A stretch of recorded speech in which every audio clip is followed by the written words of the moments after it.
Hello, this is episode 6 and the final episode of An Inspector Calls Quote Analysis.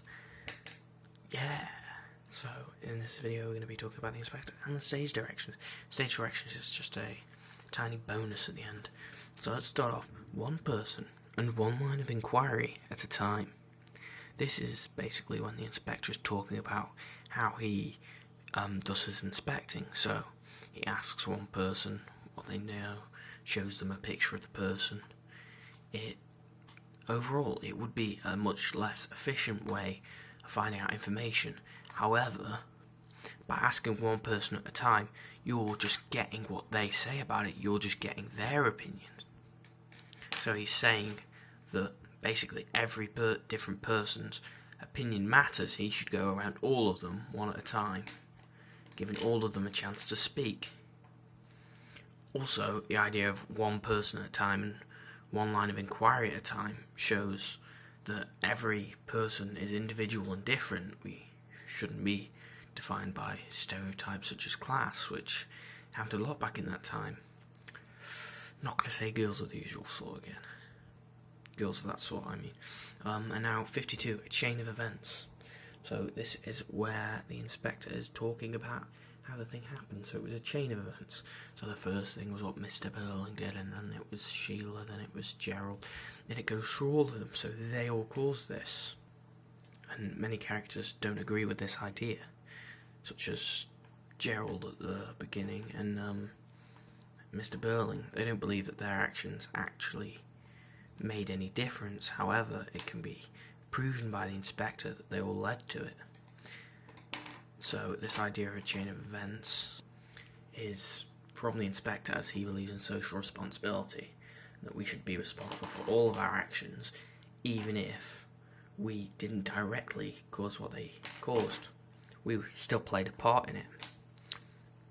So number 53, I don't play golf. Just such a blunt and random statement. It was in response to Mr. Burling saying he played golf with some important person to try and scare the inspector. By him saying, I don't play golf, golf would be considered a thing that rich men play, really. So he's saying, I don't just sit around and play golf. I do my job, I work, I help people. He's got better things to do with his time by being socially responsible and responsible for other people than run around and hit a golf ball with a racket. Club, that's it, golf club. Yeah. Also, he's saying the fact that he plays golf with a person doesn't affect him, as he doesn't play golf. It's just like a shrug, like a, I don't care. The statement here, if you're easy with me, I'm easy with you, is an interesting statement. It basically means the inspector will not be harsh in his question of you if you just tell him the truth. But if you don't, then he has to uncover it himself, has to ask questions and has to find other methods to get it out of you.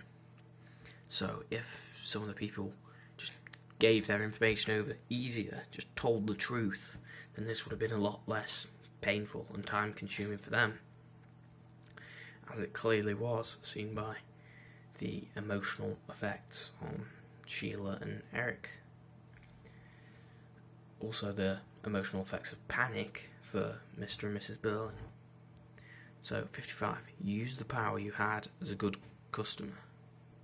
So this is when the inspector is talking to Sheila. He's saying that she used her political and social power, well, mainly social power, to get Eva Smith fired. So she could only do that because of her power and how much they bought from the shop. If they weren't of such a high class, she wouldn't be able to do that.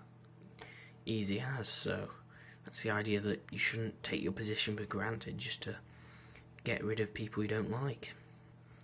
Number 56, Act 2, and then you decided to keep her as your mistress. This is the inspector talking to Gerald after he admitted to helping Daisy Renton, who he didn't realise but was actually Eva Smith.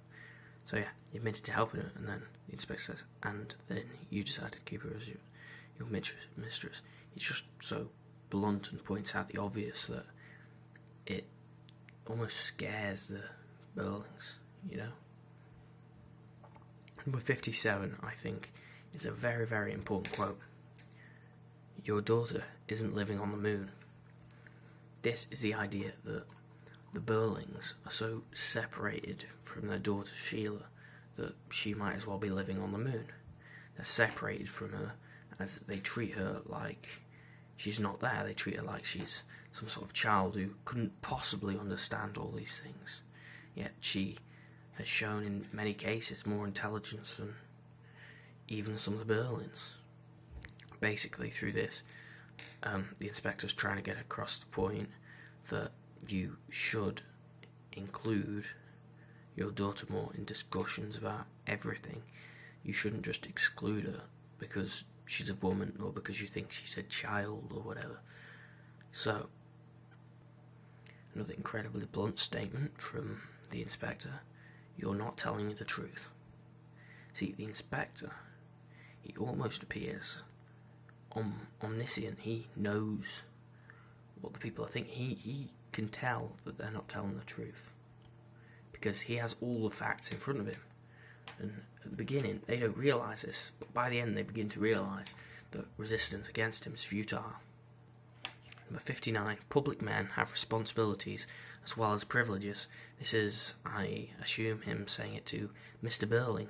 Mr. Burling, at the time, was the mayor of Brumley, which means he had a lot of political power, and power over people, and the fact is, he has a lot of privileges because of that, but it's here. He doesn't fulfill his responsibilities rightfully, as he does not feel any reason to be socially responsible for anyone else. And the idea of being mayor, you should be socially responsible. That's what your job is, to help people. The same as the women's charity. Here we go, a prominent member of the Brumley's women's charity. This is another bit. She is a member of a charity, yet she has no social responsibility. How did this happen? Let me guess, is she using it to make her look like a better person even though she's not? Number 61. You have no hope of not discussing it, Mrs. Burling. In this, the inspector's saying that he knows that there's no way Mrs. Burling could escape from this. He's there, and she can't not answer him due to them thinking he was a police inspector. We don't know whether he is or not in the end, but that's besides the point. The whole point is we are unsure. However, people such as Eric say, he was our inspector, he taught us a lesson. So, 62, Act 3. Each of you helped to kill her. This is the idea of a chain of events again. Each of these people have responsibility for the death of Eva Smith. So all of them didn't, he puts it really bluntly here. Each of you helped to kill her. This is all of your faults. You should all take responsibility for your actions. Some of them do. I mean, Eric does, Sheila does. And yeah, there are millions and millions of Eva Smiths and John Smiths. So this is kind of leading into the entire point of the play, social responsibility. There are millions and millions of people of this class who are treated by people like Mr. and Mrs. Burling and, the entire family at the beginning in this way, and it's not fair. Number 64, we are all members of one body. Okay, so members of one body, that's the idea that to function, we all have to work together. So a body could not possibly work, it could possibly work, but I mean, if there were only like a tiny bit of the body, so if there was only one thing, it wouldn't be able to work. You need everything to be connected together to actually create a body. Like, one cell is not a body. It needs to all fuse together to work together. And 65. If men will not learn this lesson, they will be taught it in fire and blood and anguish, I believe was at the end. It's a biblical reference. So basically he's saying that really, really bad things will happen if people don't learn this lesson of social responsibility, which in many cases has happened. I mean, people will begin to rebel against the upper classes and stuff. That normally happens. So it does make a lot of sense as well. I guess the biblical reference, fire, blood and anguish, kind of links it all together. Like the idea of religion, we're all created equally. We are all created in God's image, so it sort of links to that. And they go day. Oh, by the way, yes, I am going to do some Youre, but not yet. Stage directions, not cosy and home-like. So that's saying that the Burling's household is not cosy and home-like, so it's not how you'd want your house to be, which everyone's on edge, everyone's nervous, everyone, it's not like you'd expect it to be. And then in Act 3 at the end, a telephone rings sharply.